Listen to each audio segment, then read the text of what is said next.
Okay, you've bought an Oculus Quest 2, and you've already got Beat Saber. So what's next? Here are the 15 essential apps that you need to have on your Oculus Quest. This list excludes both Beat Saber and Vader Immortal because they're on every list. But if I were to start over today with 15 must-have titles, these would be my recommendations. Rez Infinite. It was a tough call between this and Tetris Effect. There's something about the music and motion of Rez that puts you in a zone like few games can.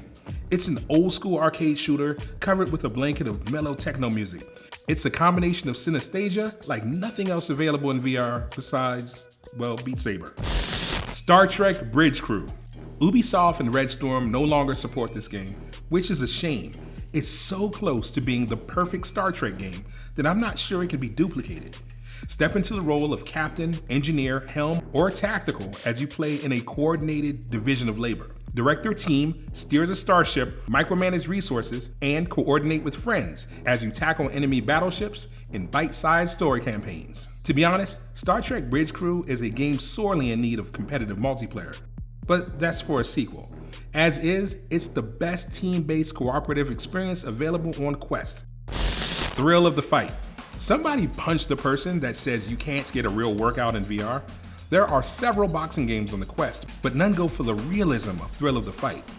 Exhaust yourself in realistic boxing as you challenge your endurance in actual 3-minute matches that will give you an all-new respect for boxers who do this for real. Until You Fall. Until You Fall is a gorgeous roguelike action game on the Quest. A roguelite is a game where every time you play, it's a little different. You navigate randomly generated areas, encountering randomly generated enemies. The longer you survive, the more powerful you get.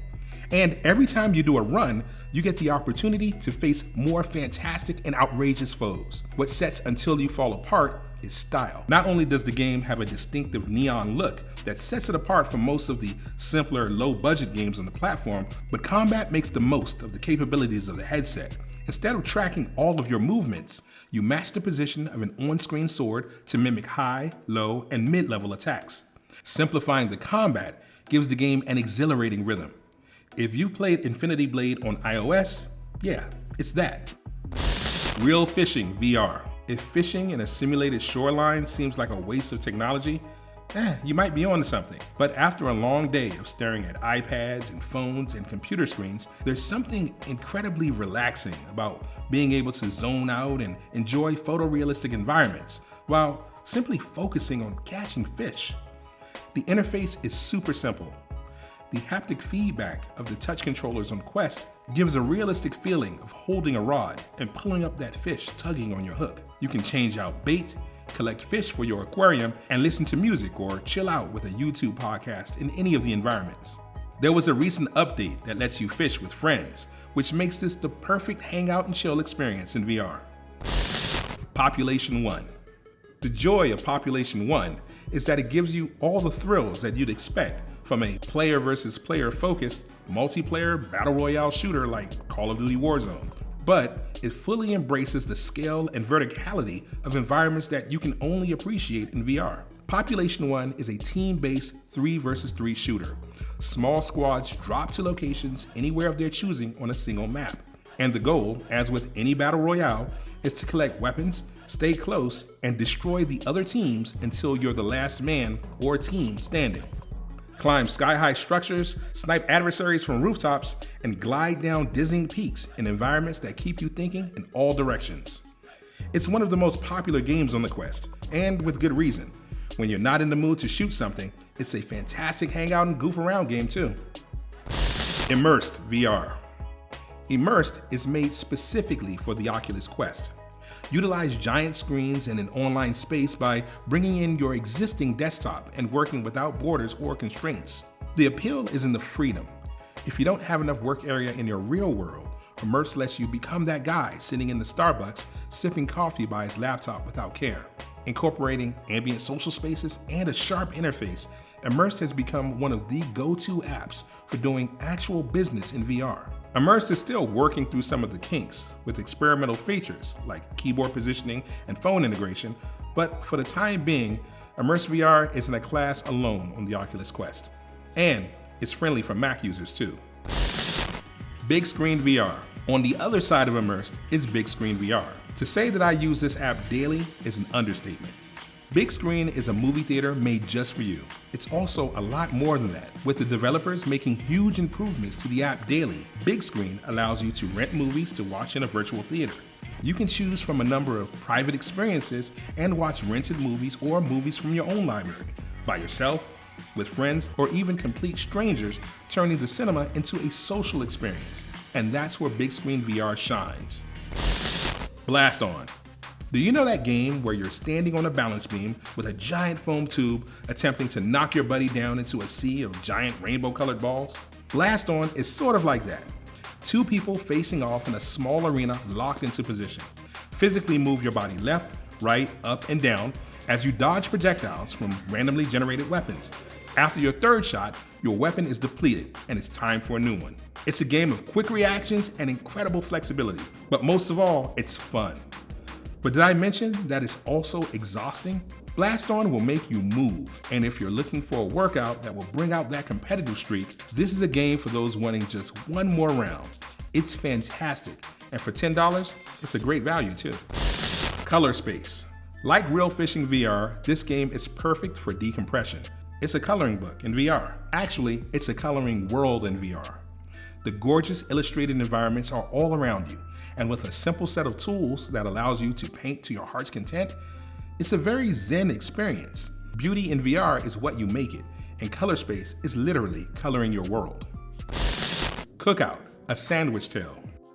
Cooking games are my favorite thing to do in VR, and there are plenty of them.